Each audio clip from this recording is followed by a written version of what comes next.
This program is for discussion purpose only. Business Plus TV or any of our anchor does not bear any responsibility or liability towards the content.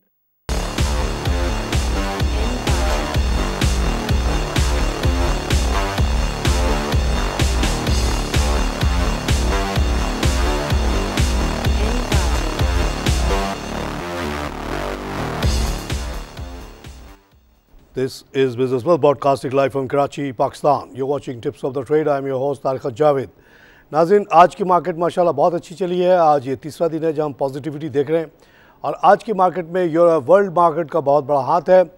कल America में super Tuesday का बहुत बड़ा election हुआ है जो अभी तक चल ही रहा है. साकावाला के रिजल्ट्स आ रहे हैं जिसमें ये बहुत हाईलाइट हुई बात कि इकनॉमिक इशूज़ जो हैं दोनों साइड पे बहुत ज़्यादा डोमिनेट कर रहे हैं.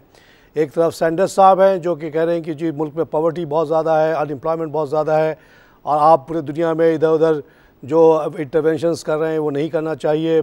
वो सारे जो जंग हुई हैं पिछले सबके ख़िलाफ़ थे वो बहुत प्रोमिनेंटली सामने आए हैं और उनका एक बड़ा मॉरल वेट आ गया है.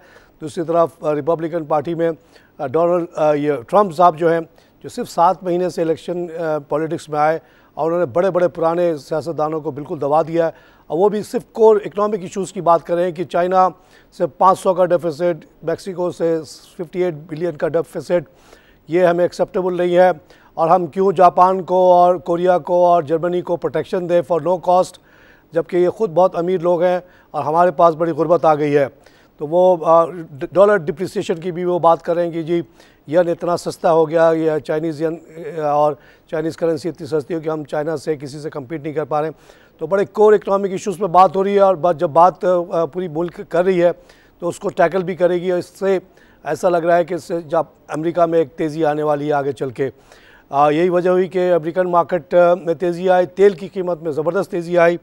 कल जो है ये $36 तक भी पहुँचा है WTI और उसके बाद जापान जब खुला तो 4.1% का इजाफा जिसको हमारे टीवी ने भी हाईलाइट किया. आज हमने शुरू कर दिया है हाईलाइट करना. और उसके बाद चाइना में भी ऐसी 4.1 का इजाफा. इंडिया में भी ज़बरदस्त इजाफा और हमारे यहाँ भी 200-250 पॉइंट मुसलसल प्लस चल रही है मार्केट. अब कुछ मिनट रह गए, अगर आप लोग ना बेचें तो इंशाअल्लाह आज की क्लोजिंग हमारी तीसरे दिन की अच्छी हो जाएगी. और ज़फ़र मोती साहब हमारे एक शो में कह रहे थे कि इंशाअल्लाह 32,000 इज़ वेरी क्लोज बाय. तो ये आप लोगों को मुबारक हो. और जो आज कल की जो ख़बर है, कल जो हमने 140 पॉइंट का इजाफा देखा उसमें भी आप लोगों का हाथ, क्योंकि गोरों ने तो 2.5 मिलियन बेचा, आप लोगों ने 0.83 ख़रीदा. इसके बढ़ने की एक और जो वजह हो सकती है वो ये है कि इन्फ्लेशन का जो रेट आया है वो 4% का आया फरवरी में कंपेयर टू 3.3 इन जनवरी. इससे बैंकिंग स्टॉक्स वाला को शायद फ़ायदा हो जाए क्योंकि इस तरह से इन्फ्लेशन बढ़ने का जब सिलसिला आता है तो इंटरेस्ट रेट बढ़ने का की भी बात होती है.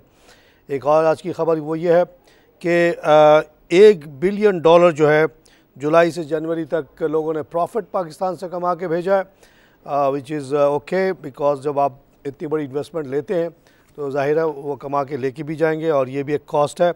इसीलिए मैं बहुत ज़्यादा फॉरेन इन्वेस्टमेंट के फेवर में नहीं हूँ. क्यों हम इनको अपना 1 बिलियन वाला का उससे भी ज़्यादा प्रॉफिट दें? क्यों ना ये हम अब खुद ही इन्वेस्टमेंट करें जब हमारी मार्केट इतनी अच्छी है. दूसरे क्यों कमा के ले जाएं यहाँ से. आइए एक लाइव कॉल से बात करें. हेलो अस्सलाम वालेकुम सलाम. जमील बात कर रहा हूँ भावलपुर से. भावलपुर से जमील साहब, welcome to the show sir. Sir मैं ये पूछा जा रहा था, मैंने झील पार्क के शेयर लेके रखे होते 10,000 शेयर पड़े हैं. मैं ये जान रहा है ये कब तक ओपन होगा और कब इसकी ट्रेडिंग शुरू होगी, बता सकते हैं आप? ये बताना इसलिए अब कुछ बोलना भी इस पे मना है क्योंकि ये सिंध हाई कोर्ट में ये मामला पड़ा हुआ है. अगर आपकी कोई वहाँ पे पहुँच है तो आप ज़रूर आप सिंध हाई कोर्ट के चीफ जस्टिस साहब से कोई रिक्वेस्ट करें. एक ज़माने से ये केस फंसा हुआ है. ये सबको पता है कि 2 वडेरों की लड़ाई है, जतोई और उधर शिराजीज़. ये थट्टा के पास बहुत बड़ी ज़मीन है जिसकी बहुत बड़ी वैल्यू है. मेरे जो ग्रुप है ओवरसीज़ पाकिस्तानी इन्वेस्टर्स फोरम, इसका एस्टिमेट ये है कि अगर आज ओवरसीज़ वालों को आप ये देना चाहें शेयर तो हम 10 रुपये पे लेने के लिए तैयार हैं क्योंकि ज़मीन की वैल्यू कहीं ज़्यादा है और ये वेरी क्लोज टू कराची थट्टा वाला के बीच में है. इसकी बहुत बड़ी वैल्यू है. मगर ये दो बड़े लोगों की लड़ाई है. इसमें हुकूमतें भी डरती इनसे, लगता है कोर्ट भी डरती है कि फ़ैसला कोई नहीं करती। बहुत आसान है, इसको या तो ज़मीन बेच के आप लोगों को डिविडेंड दे दें 10-10 रुपये का, या फिर इसको चला दें। चलाना बहुत आसान है। छोटी सी फैक्ट्री दीवान बंद पड़ी थी, वो चल पड़ी और आज माशाल्लाह उसका 2 रुपये का शेयर जो है वो आज 15-14 रुपये का बिक रहा है। तो ये अगर इतनी बड़ी हमें बहुत शॉर्टेज हमारे पास, अभी बहुत बड़ी बड़ी कंपनियां एक्सपेंशन पे जा रही हैं, लकी और डीजे वगैरह, तो झील पार्क को चलाना तो बहुत आसान काम है। लेकिन कोर्ट का मामले में हम क्या बोलें। आई क्लाइव का से बात करें। अस्सलाम जी। वालेकुम जनाब। तारिक साहब वहीदुल हसन अस्कर लाहौर से जनाब, आपको मुस्तकिल में सुनता हूँ। तारिक साहब दरखास्त ये है कि 5 लाख रुपए के कुछ शेयर्स लेने हैं, फरमा दें कौन से ले लूँ। 5 लाख की माशाल्लाह, अल्लाह आपको मुबारक करे। और बस पहला मशवरा तो ये है कि आप ये मेरी अगर बड़ा भाई समझे, छोटा भाई जो भी समझे, कि आप ये 5 लाख लगाएं ऐसे ही जैसे आप एक ज़मीन ख़रीदते हैं 5 लाख की, और उसको आप उसको रोज़ाना ख़रीद फ़रोख्त नहीं करेंगे आप, तब जाके आपको सुकून होगा, बरकत मिलेगा। अगर आप ब्रोकर्स वाला के बात पे पड़ गए तो वो आपको चैन से सोने नहीं देंगे, सुबह शाम आपको तंग करेंगे, हर वक्त आपको स्क्रीन दिखाएंगे कि जी आपको तो नुकसान हो गया जी। अगर 5 लाख घट के 4,80,000 का हो भी गया तो कौन सी बड़ी बात है। प्रॉपर्टी में भी ऊपर नीचे होता रहता है, आपको पता भी नहीं होता। तो आप अगर आप सुकून से रखेंगे इसको, इंशाल्लाह आपको बहुत बेनिफिट होगा।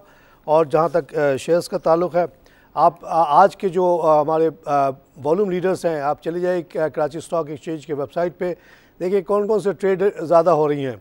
4-5 का मैं नाम ले देता हूँ, वैसे लेना नहीं चाहिए क्योंकि लोग कह सकते हैं कि इसमें आपने बायसनेस की है। मैं एक शेयर को बहुत सपोर्ट करता हूँ, वो है पाकिस्तान इलेक्ट्रॉन, क्योंकि इसकी मुझे ग्रोथ नज़र आ रही है आगे। दूसरा है FFBL, यहाँ पे ग्रोथ होने वाली है क्योंकि ये एक्सपेंशन पे जा रहे हैं। आप अमरीली स्टील, शरीर कॉरपोरेशन इस स्टेज पे ले सकते हैं। हपको, कैपको, FFCL, FFC, ये सारे शेयर्स लिए जा सकते हैं, सब डिविडेंड देने वाले हैं। आदम जी इंश्योरेंस ले लें आप, आपको ये सारे शेयर्स आपको डिविडेंड देंगे। आप डिविडेंड से मतलब रखें, ये इस चक्कर में ना पड़े कि आज आदम जी कितने का है कितने का नहीं है। जो शेयर डिविडेंड देते हैं वो उनके रेट नहीं बढ़ते, लेकिन आपको एक ऐसी है जैसे आपने 5 लाख की कोई प्रॉपर्टी ली और उसको किराए पे दे दिया। आपको ये देखना है कि 5 लाख पे मुझे कितना मिल रहा है। अगर आपको उसके रेशियो से मिल रहा है प्रॉपर्टी से, आप यही समझिएगा कि किराया आपने लिया। किराए का नाम शेयर में डिविडेंड होता है और कोई फ़र्क नहीं है, बेसिकली किराया ही है। सूद भी एक किराया है बाय द वे। आइए क्लाइव को उससे बात करें। तारिक भाई, सबसे पहले तो आपका शुक्रिया कि आप ये प्रोग्राम करके छोटे इन्वेस्टर्स की आप आवाज़ हैं। अल्लाह ताला आपको जिंदगी दे और खुश रखे। दूसरी बात यह है कि आप कहते हैं हमेशा कि स्टॉक एक्सचेंज में इन्वेस्टमेंट करो। जब यहाँ इन्वेस्टमेंट करो तो यहाँ Parvezi group, Diwan group, Jahangir group, Akeel group और 2-3 और ग्रुप है, जैसे ये अपना गनी ग्रुप है। इस टाइप के डकैतों के पास आपके पैसे इन्वेस्टमेंट हो जाती है तो वो तो आधे ही रह जाते हैं। तो इससे बेहतर ये नहीं है कि इंसान साइड में बैठ के कोई और काम कर ले इन ग्रुपों में काम करने के, और इसके अलावा कोई ग्रुप है नहीं जिसमें काम करे। देखिए परवेज़ ग्रुप की आपने जिक्र किया, वो तो एक ही कंपनी आई, वो बैठ गई, उसका हम हमेशा बुराई उसकी करते रहते हैं। खादिम इसी तरह वो जो था क्या था वो जिस पर मेरे भी पैसे डूबे थे, इस तरह के लोगों ने हमारे मार्केट को बदनाम किया। हम नैब से रिक्वेस्ट करते हैं कि सबको जेल में डाला जाए, सारे डायरेक्टर्स को आप बंद करें, पूछे कि ये नुकसान हुआ कैसे। दीवान ग्रुप का जहाँ तक ताल्लुक़ है, वो बहुत बड़े एक्सपेंशन पे गए, लेकिन लोग कहते हैं कि पॉलिटिकली उनको बड़ा विक्टिमाइज़ किया गया एक पर्टिकुलर दौर में, और उन्होंने जो बदीन वगैरह में बेचारों ने जाके वहाँ जॉब क्रिएट करने की कोशिश की, बजाय अप्रिशिएट करने के उनको तंग करके रख दिया, और उनका जो पूरा क्रेडिट का निज़ाम, पूरा जो ओवरऑल ग्रुप का निज़ाम था वो ख़राब हुआ। तो वो एक मैं समझता हूँ कि उन्होंने जानबूझ के नहीं किया, हो गया, और उनके कुछ प्रोजेक्ट्स भी फेल हो गए। इसीलिए बहुत ज़रूरी है कि आप लोग हमेशा बहुत डाइवर्सिफाई करके अपने पैसे लगाएं। मैं हमेशा कहता हूं कि सिर्फ 1/3 आपके पास अगर 1 लाख है, सिर्फ 33,000 रुपये जो है आप स्टॉक पे लगाएं, 33,000 का डिपॉजिट पे रख दें, 33,000 की प्रॉपर्टी ख़रीद लें। सबसे पहले जो चीज़ आप प्रॉपर्टी ख़रीदें, चाहे वो कमर्शियल हो चाहे रेसिडेंशियल हो। रेसिडेंशियल तो आपको रहने के लिए चाहिए। उसके बाद मेरा मशवरा ये होता है कि ज़्यादा से ज़्यादा कमर्शियल प्रॉपर्टी लो। लोग कहते हैं जी commercial property out of reach है। मैं कहता हूँ आउट ऑफ रीच है तो आप आउट ऑफ रीच चले जाएँ। मेरा मतलब ये होता है कि आप शहर से और दूर चले जाएँ। जैसे जितने दूर आप जाते जाएंगे वो चीज़ सस्ती हो जाएगी। कराची में आपको बल्दिया टाउन और इस तरह के दूर दराज इलाकों में अभी भी 1-2 लाख की आपको कमर्शियल प्रॉपर्टी मिल जाएगी, जबकि आप शहर के अंदर इसके सोच भी नहीं सकते। अब रेसिडेंशियल प्लॉट्स अभी भी वहाँ पे वो बिल्कुल वो कच्ची आबादियाँ 60-70 हज़ार में मिल जाती हैं, जाके हमारे मज़दूर जो अभी बाहर से आते हैं नए नए, वो वहीं जाके घर बनाते हैं, वो उनका बहुत बड़ा सहारा है। They can not afford two by things. तो हमेशा हर दौर में जब मैं बाहर भी था और ओवरसीज़ इन्वेस्टर्स फोरम की हम मीटिंग करते थे, उसमें अमीर गरीब सबको बुलाते थे, छोटे से छोटा दुकानदार, मोची, कोई भी हो, रिक्शा वाला, टैक्सी वाला, सबको कहते थे आ जाओ भाई, हम पाकिस्तानी हैं, हमें कोई फ़र्क नहीं है, चाहे मैं बैंकर हूँ, मेरे पास 4 मंजिला घर है, आप लोगों के पास कुछ नहीं है, भाई हम सब एक हैं बाहर। तो मैं जब मशवरे देता था, कोई तुरबत का आदमी, कोई बन्नू का आदमी, कोई स्वाद का आदमी कहता था साहब मेरे पास तो इतना पैसा है, इसमें क्या मिलेगा। मैंने कहा देखो बन्नू के मेन शहर में तो नहीं ले सकते, लेकिन बन्नू से इधर जो दूसरी तरफ सड़क आ रही है मेन इलाकों में, उसके आगे जाके ले लो। और उन्होंने लिया और मशवरे पे अमल किया और माशाल्लाह आज वो बड़े बड़े प्लाजाज के मालिक हैं, होटल्स के मालिक हैं, शॉपिंग मॉल्स हैं उनके पास, और वो अब बहुत अमीर लोग हो गए। वक्त पे इन्वेस्टमेंट का नहीं सब कुछ होता है, हर आदमी कमाता है, एक मोची भी कमाता है, एक बैंकर भी बहुत पैसे कमाता है, लेकिन फ़र्क सिर्फ ये होता है कि किसने किस वक्त पे जिसने इन्वेस्टमेंट कर दी उसकी बात है। आज से जब मैं बाहर गया था उस ज़माने में 1 लाख में एक प्लॉट 1000 गज़ का बड़े आसानी से फ़ेज़ 8 में मिलता था। तो जिसने 1980s में इन्वेस्टमेंट कर दी वो तो आज अगर उसने 5 पे प्लॉट ख़रीद लिए, तो पाकिस्तान में उसको काम वाम करने की कोई ज़रूरत नहीं, वो आराम से बैठा रहे, टीवी पे बातें करे, कुछ भी करे, किताब लिखे, पेंटिंग करे, कुछ भी कर सकता है वो। इतनी उसकी वैल्यू बढ़ चुकी है। 5-5 करोड़ की प्रॉपर्टी हो गई। 25 करोड़ रुपये पाकिस्तान में बहुत बड़ी रकम है, आप खर्च नहीं कर सकते अगर आप एक नॉर्मल आदमी हैं। आइए एक लाइव कॉल से बात करें। हेलो अस्सलाम वालेकुम। वालेकुम अंकल, ये टेक्सटाइल के शेयर कब चलेंगे? कौन से शेयर? टेक्सटाइल के शेयर उस दिन चल जाएंगे बेटे जब हमारी हुकूमत अपनी पॉलिसी सही कर लेगी और हमारी जो इनपुट कॉस्ट है, ख़ास तौर से जो एनर्जी कॉस्ट है जिसके ऊपर गवर्नमेंट ने बेइंतहा टैक्स लगाया हुआ है, उसको हटा देगी। मेरा मशवरा गवर्नमेंट को ये रहा कि आप जो है ना गैस के ऊपर ख़ास तौर से जो आपने टैक्सेस लगाई हैं और मुख्तलिफ बहाने से लगाई हैं, मिसाल के तौर पे एक टैक्स लगा गैस इंफ्रास्ट्रक्चर सेस, और वो उसकी जस्टिफिकेशन ये दी गई कि जो ईरान से जो गैस पाइपलाइन आएगा उसको हम फाइनेंस करेंगे। दुनिया जानती है कि इस तरह के प्रोजेक्ट फाइनेंस किया जाता है, प्राइवेट सेक्टर में होता है, गवर्नमेंट इसमें पड़ती नहीं है। उनको चाहिए कि एक कंपनी बनाए, पब्लिक लिमिटेड कंपनी हो, जो ये ईरान की गैस को कराची तक लाए, फिर आगे लेके इंडिया जाए। इसी तरह जो कराची से लाहौर के पाइपलाइन जा रही है LNG की, उसके लिए कह रहे हैं कि 101 बिलियन हमें चाहिए, वो भी हम आपसे लेंगे। आपने इस तरह के नाजायज़ टैक्स लगा के गैस को, जो कि बाहर आज $1.70 का बिक रहा है, यहाँ आप वही गैस जो है आप बेचते हैं $12 में, तो हमारा मुल्क कैसे कम्पिटिटिव हो सकता है? दूसरी जगह तो ये 170 वाला गैस जो है $3-4 में पहुँच रहा है। तो बहुत ज़रूरी है कि हमारे जितनी एनर्जी पे टैक्सेस हैं गवर्नमेंट सबको विड्रॉ करे, टैक्सेस हासिल करने के लिए दूसरी जगह पे जाए। आज नासिर साहब का इंटरव्यू है अखबार में, जो कि नए चेयरमैन है बिहार के, वो कह रहे हैं इंडीड हमारी जो पूरा सिस्टम है बहुत ख़राब है और इसको बहुत तब्दील करने की ज़रूरत है। तब्दील करें ऑल टैक्सेस। मैं कोई बाहर की बात नहीं करता हूँ, मैं बाहर से आया हूँ, ठीक है, लेकिन आप अभी चले जाएँ वेबसाइट पे पूछें कि हॉलैंड का टैक्स का निज़ाम कैसा है, जर्मनी का कैसा है, इंग्लैंड का कैसा है।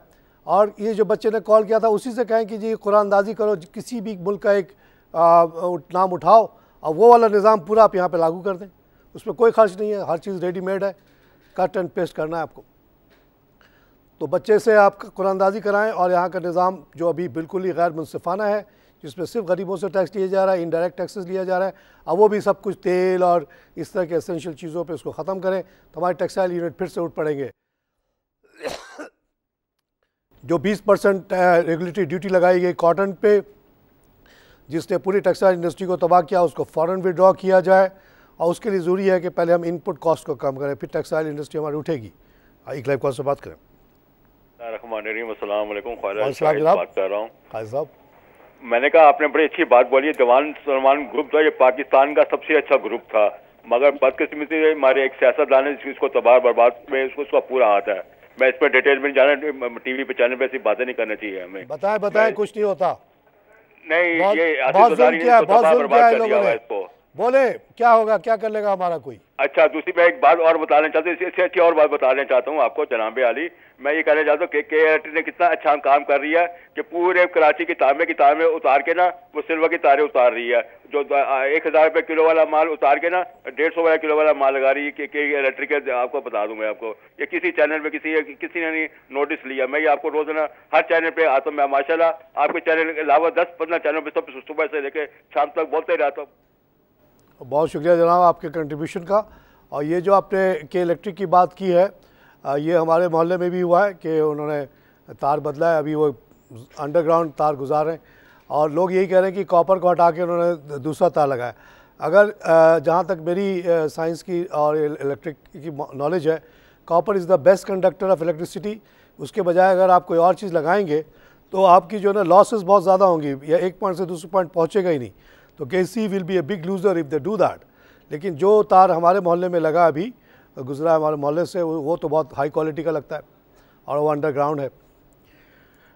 जहाँ तक दीवान ग्रुप का ताल्लुक़ है, सबको पता है सिंध में, कराची में कि उनके साथ क्या हुआ और ऐसा नहीं होना चाहिए। और जिन लोगों ने इतने अच्छे ग्रुप जो इतनी जॉब क्रिएशन की कोशिश कर रहा था, बदीन जैसे पासमानदा जगह में जाके उन्होंने सेंट्रो बनाने का प्लांट लगाया, कहीं भी लगा सकते थे वो, और भी चीज़ें लगाई और सब उनसे छीन लिया गया, उनको तबाह कर दिया गया। बहुत अफसोसनाक ये एपिसोड है हमारे पाकिस्तान का। आर्मी को चाहिए इसके ऊपर एक्शन ले। आइए लाइव कॉल से बात करें। तबाह कर दे उनको जिन्होंने ये हमारी इंडस्ट्रियों को तबाह किया इस तरह से। ये सबसे बड़े दुश्मन है। गुर्बत फैलती है, इसी वजह से टेररिज्म फैलती है। उन इलाकों में कोई जॉब थी नहीं, वहाँ जॉब क्रिएट की गई, उसको बंद करवा दिया गया।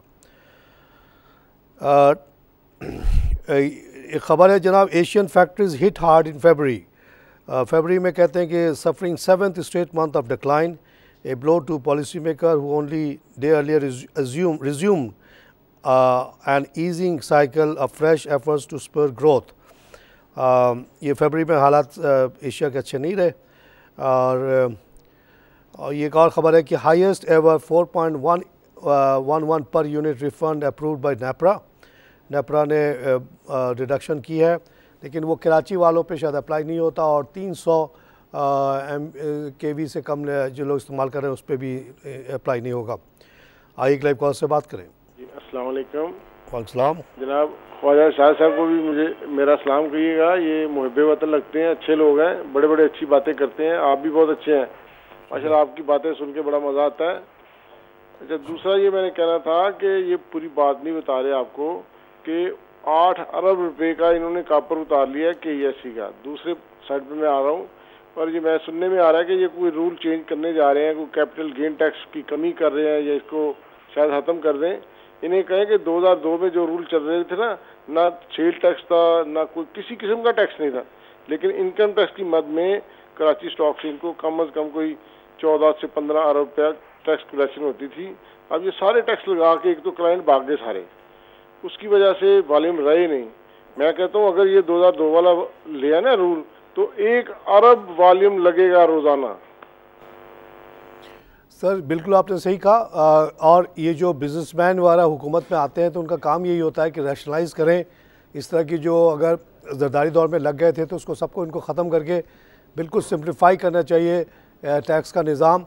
जैसे कि आज नासिर खान साहब ने कहा जो कि FBR चीफ हैं कि अभी बहुत ही गलत किस्म का हमारा निज़ाम है, उसको चेंज करने की ज़रूरत है, इसीलिए कोई टैक्स के निज़ाम में आता नहीं है। स्टॉक मार्केट के अंदर इतनी ज़्यादा उन्होंने रेगुलेशन कर दी, प्लस एक खौफ पैदा कर दिया है कि अगर आपने कोई बड़ी रकम लगाई तो आपके पीछे लग जाएंगे, पता करना शुरू कर देंगे कि कौन है, कहाँ से आया।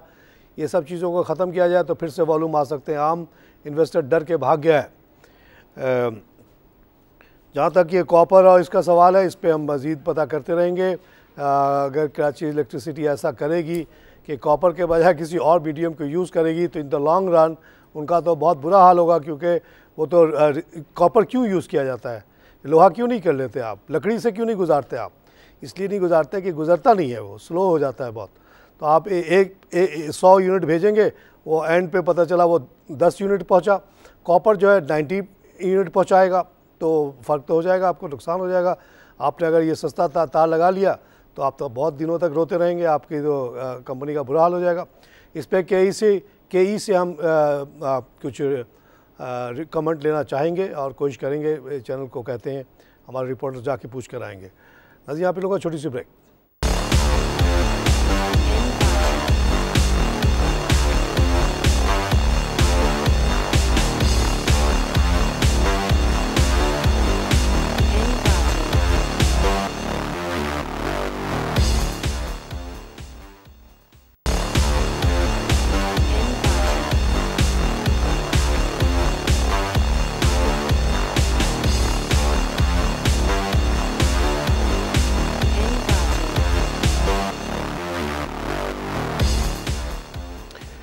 नाज़रीन, वेलकम बैक। जो तेल की कीमतों में तेज़ी आई है, कल उसकी एक वजह यूएई के मिनिस्टर साहब का बयान है कि जो हालात हो गए हैं उसमें हर प्रोड्यूसर जो है मजबूर होगा अपने प्रोडक्शन फ्रीज़ करने पे, और इसी मतलब उन्होंने बताया कि ये ज़रूरी हो गया है और सबके इंटरेस्ट में है, इसलिए ये होगा। ये इस स्टेटमेंट के बाद जो है ना, हमने देखा है थोड़ी सी मूवमेंट आ गई ऑयल में और तेल की कीमत बढ़ी है। साथ साथ अमेरिका में जो कुछ हो रहा है उसका भी शायद इम्पैक्ट है। थ्रैशिंग हो रही है अमेरिका में इस वक्त, बड़ी लाउड ओपन थिंकिंग हो रही है कि भाई ये कैसे हुआ कि हम लोग 19 ट्रिलियन के मखरूज़ हो गए, और इसी दौरान हमारा जो छोटे छोटे पार्टनर थे जिनको हम सहारा देते थे, हमारे छोटे जो थे जर्मनी, जापान, कोरिया, ये सब बहुत अमीर हो गए और हम गरीब हो गए।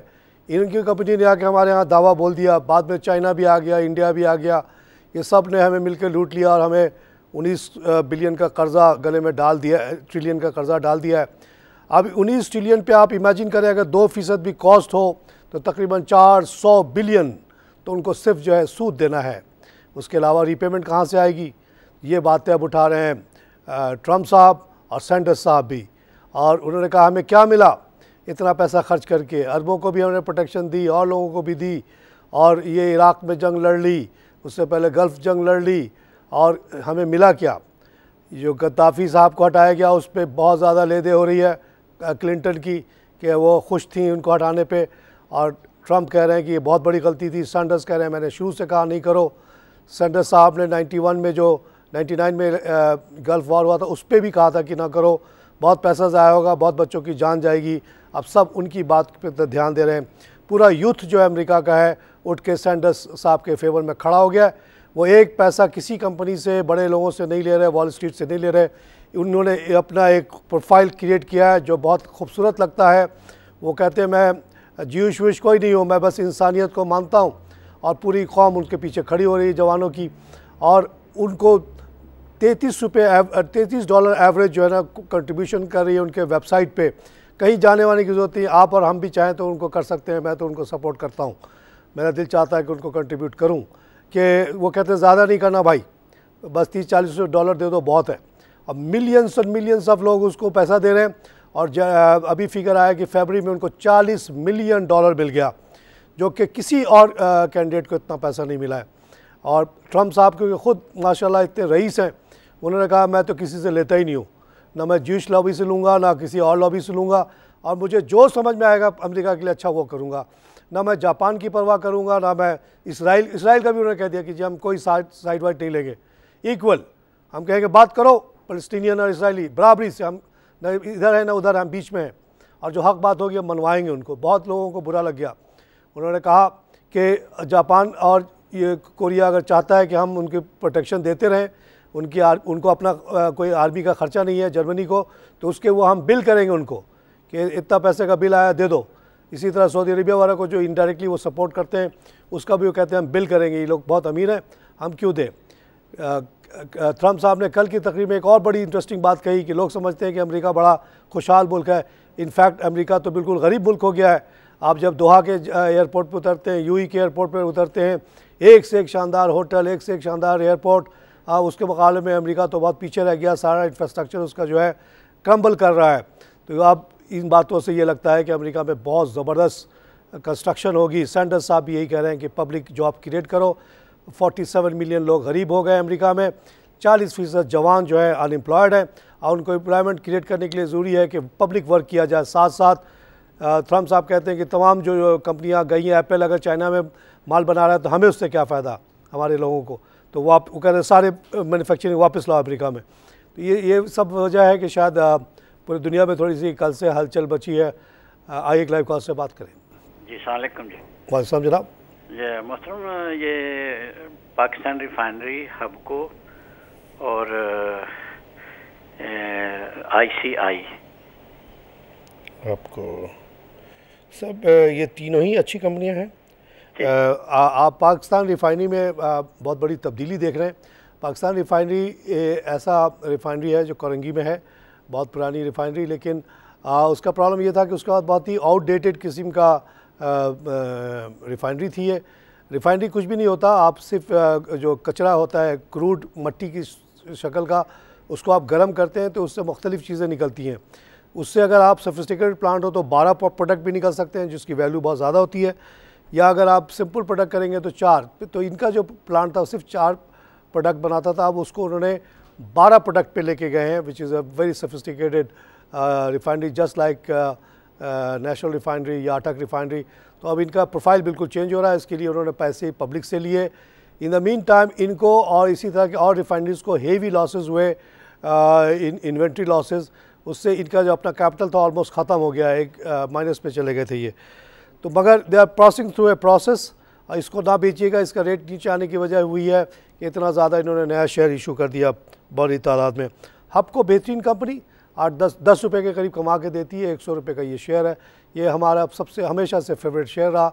हबको से मेरा बहुत पुराना ताल्लुक़ है और इस पर मैं क्या नाम है, नवाज़ शरीफ को बहुत डांटता हूँ, क्योंकि उनकी वजह से ये प्रोजेक्ट 3 साल तक रुका था और मुझे ज़ाती तौर पर एज ए बैंकर बहुत तकलीफ हुई थी। ICI पुरानी कंपनी ठीक है, इसको आप इन तीनों शेयर को ना बेचिएगा। आई क्लैब कॉल से बात करें। अस्सलाम जी। वालेकुम जनाब। मैंने गलता बात कर रहा हूँ लाहौर से। सर ये JS बैंक का क्या बनेगा? ये बिल्कुल कभी कोई प्रॉफिट नहीं, कुछ नहीं। JS बैंक सर ये पूरा ग्रुप ही जो है समझ से बाहर है। जब चाहते हैं रेट बढ़ा देते हैं, जब चाहते हैं घटा देते हैं। और बीच में तो ये 2 रुपये का शेयर हो गया था, पता नहीं बढ़ के 6-7 रुपये का कैसे हो गया। और मैं तो शुरू से कहता रहा कि खादिम अली शाह बुखारी के हाल देखने के बाद कि ये JS bank, silk bank, summit bank, NIB bank, ये चारों को ख़त्म कर दिया जाए इस तरह से कि इनको किसी बड़े बैंक में मर्ज कर दिया जाए, ताकि जो शेयर होल्डर्स हैं, डिपॉजिटर्स हैं, उनकी इनका इंटरेस्ट प्रोटेक्ट हो जाए। लेकिन समहाउ JS बैंक 6 रुपये का हो गया और समिट बैंक भी 3-3.5 रुपये का हो गया। They are doing something to save themselves. लेकिन हम ये देख रहे हैं कि NIB और सिल्क बैंक 1.5 रुपये के शेयर हो गए और ये बहुत ख़तरे की निशानी है। अभी भी मैं कहूँगा कि चारों बैंक को मिला के एक बड़ा बैंक बनाया जाए, ताकि खादिम अली शाह बुखारी वाला मामला ना हो। जहाँ तक JS ग्रुप का ताल्लुक़ है, it is under investigation of NAB और उन्होंने कई इनके जो इनके या इनके चलाए हुए शेयर्स के ऊपर सवाल किया है, जिसमें एक एसगार्ड 9 भी है कंपनी, एक मामूली सी टेक्सटाइल कंपनी जिसका शेयर 10 रुपये से बढ़ते बढ़ते 110 रुपये पे गया और इस पर JS ग्रुप का कहते हैं कि उनकी मैनिपुलेशन थी और लोग बहुत उस पर पैसा लोगों ने लॉस किया। उसके बाद वो फिर गिर के 11 का हो गया है, आजकल 6 रुपये का है। इसी तरह उनका एक फ़ंड था जो कि 1400 तक पे गया और फिर 14 रुपये का हो गया। तो उस पर भी पूछा जा रहा है कि आपने कौन सा शेयर लिया हुआ था कि ऐसा हो गया। इससे दूर रहिएगा जी। आइए लाइव कॉल से बात करें। अस्सलाम वालेकुम जी। वालेकुम सर, मुझे पूछना था दीवान फारूक मोटर के बारे में और शबीर टाइल्स के बारे में। इनफैक्ट आप जब छुट्टियों पे जा रहे थे तो आपने कहा था मार्केट दिसंबर में 40,000 होगी। जी कहा था। ये शेयर अभी भी कहता हूँ, मार्केट भी अभी भी कहता हूँ ऑयल की कीमत मुझे $60 की दे दे, 40 से ऊपर ले लें मुझसे। ये 8,000 पॉइंट की कमी आई है सिर्फ तेल की वजह से। मुझे तो नहीं पता था, मैं कोई मुझे बाहर की चीज़ें तो नहीं पता हुआ अल्लाह की तरफ से कि तेल की कीमत इतनी घट जाएगी। अगर $60 का तेल हो तो आज भी ये हो सकता है। जहाँ तक दीवान मोटर का ताल्लुक़ है, ये बंद पड़ी हुई कंपनी थी। ये पहले होंडा सेंट्रो बनाते थे, होंडाई का सेंट्रो, और वो प्लांट बंद हो गया और उसके बाद खबर ये आई कि ये रेनॉल्ट के साथ मिलकर जीप बना रहे हैं। इस वजह से ये चला था, लेकिन उसके बाद फर्दर कोई रिपोर्ट नहीं आ रही, क्या हुआ कुछ समझ में नहीं आ रहा। आई लाइव कॉल से बात करें। हेलो। आज जफ़र साहब ने कहा है कि जफ़र मोती साहब ने कि ये 32 पे मार्केट जा रही है, तो आप और मेरे तरफ से 8,000 ले लें अगर आप तेल को 60 का कर दें। आई लाइव कॉल से बात कर लें। अस्सलाम वालेकुम। वालेकुम। ना ये कॉल का ये लाइव कॉल आ रहा था, तो क्या टॉपिक है इससे? क्या होता है ये टॉपिक? क्या है ये टीवी पर आ रहा था ना? कौन सा टॉपिक आ रहा था? आपको जो भी कहना है कहें, पब्लिक फोरम है। आजकल तो हम दाल की भी बात करते हैं, यहाँ पे रोटी की भी बात करते हैं, और चीनी की भी बात करते हैं, और गंदम की भी बात करते हैं, और हम कॉटन की कीमत की भी बात करते हैं, हम फर्टिलाइज़र की भी कीमत की बात करते हैं। ये सब मईशत का हिस्सा है और सबसे आम पाकिस्तानियों को इम्पैक्ट हो रहा है। आज फिर घुमा के फिर कहूँगा कि मुझे 25 रुपये का आटा बेचने की इजाज़त दी जाए, मुझे 40 रुपये में क्या कहते हैं चीनी बेचने की इजाज़त दी जाए। गवर्नमेंट जो भी पाबंदी है, जो भी ड्यूटी है हटाए। चीनी का इंपोर्ट की जो अजादारी ट्रेडिंग कॉरपोरेशन को है वो ख़त्म की जाए, और साथ ही साथ डिमांड करता हूँ कि ट्रेडिंग कॉरपोरेशन को फ़ौरन बंद कर दिया जाए। कोई काम नहीं है गवर्नमेंट का तजारत करने से। इसी तरह कॉटन के ऊपर जो रेगुलेटरी ड्यूटी हटाई जाए ताकि सस्ता हो जाए इनपुट कॉस्ट और हमारी टेक्सटाइल इंडस्ट्री चल जाए। इसी तरह मैं कहूँगा कि आप फर्टिलाइज़र को या तो स्पेशल सिचुएशन में बहुत सस्ते में गैस दें ताकि वो कम्पीट करें दुनिया से, या फिर आप फर्टिलाइज़र बाहर से मंगाएं जो कि बहुत सस्ता है, $228 का टन का मिल रहा है, तो हमारे फार्मर्स को फ़ायदा हो जाएगा। तो आजकल हम ये बातें भी कर रहे हैं। दूध की कीमत बढ़ी है, उस पर हमारे 1 बजे के शो में बड़ी डिटेल डिस्कशन हुई है, and we watch every movement of this items and we raise our voice. Business plus TV एक वाहिद टीवी चैनल है जो सुबह 9 बजे से 6 बजे तक प्योरली बिजनेस बात करता है। हम कोई सियासत में नहीं पड़ते, हम किसी का साथ नहीं देते, और न हम किसी पर्टिकुलर स्टॉक को सपोर्ट करते हैं या किसी को अपोज करते हैं। जो मेरिट पे बात होती है वो कहते हैं, जिसको सुनना है सुने, ना सुना ना सुने। और आज से हमने एक और अच्छी सर्विस शुरू ये कर दी है कि आप जब सुबह को हमारा चैनल खोलेंगे तो आपको पता चल जाएगा कि कल रात को अमेरिका में क्या क्लोजिंग हुई थी, उसके बाद जापान में क्या क्लोजिंग हुई, उसके बाद चाइना में क्या हुआ, इंडिया में क्या हुआ।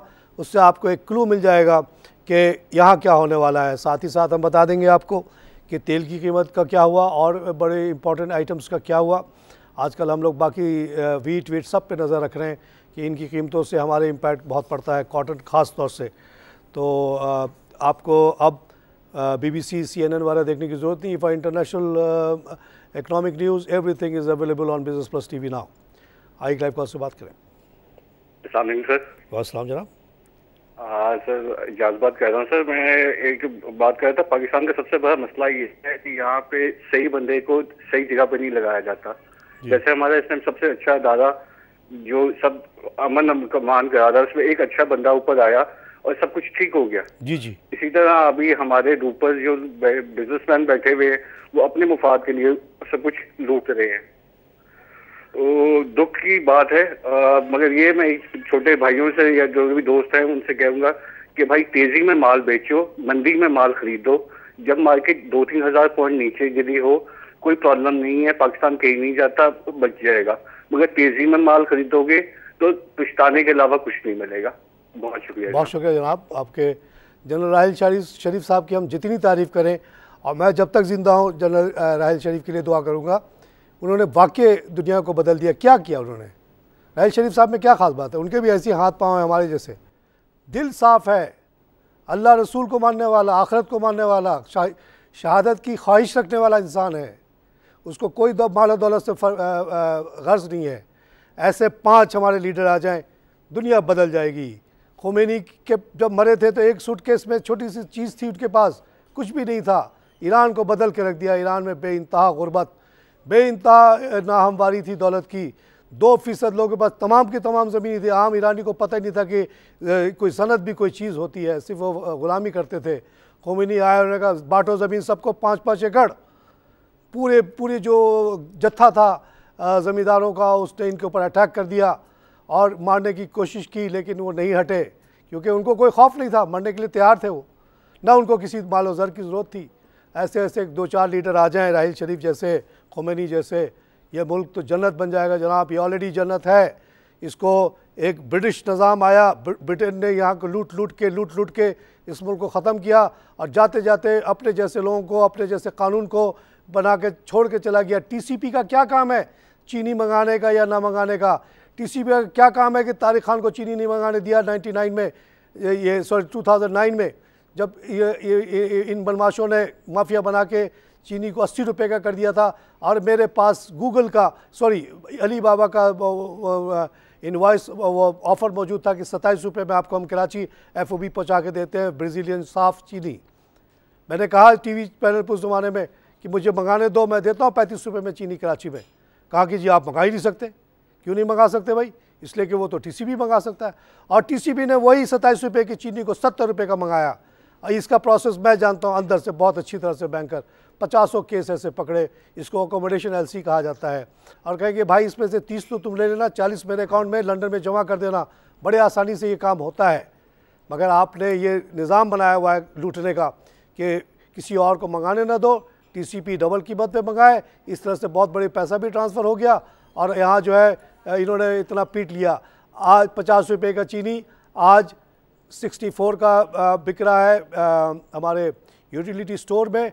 और हमने 13 रुपये का उनको गिफ्ट भी दिया है। गिफ्ट देने का बदला उन्होंने ये दिया, 13 रुपये का गिफ्ट ले लिया हमसे। और ये कि हमें इतना चीनी महंगा कर दिया। और मुझे इजाज़त भी नहीं देते कि मैं बाहर से चीनी मंगा के लोगों को, गरीब को सस्ता खिला दूँ।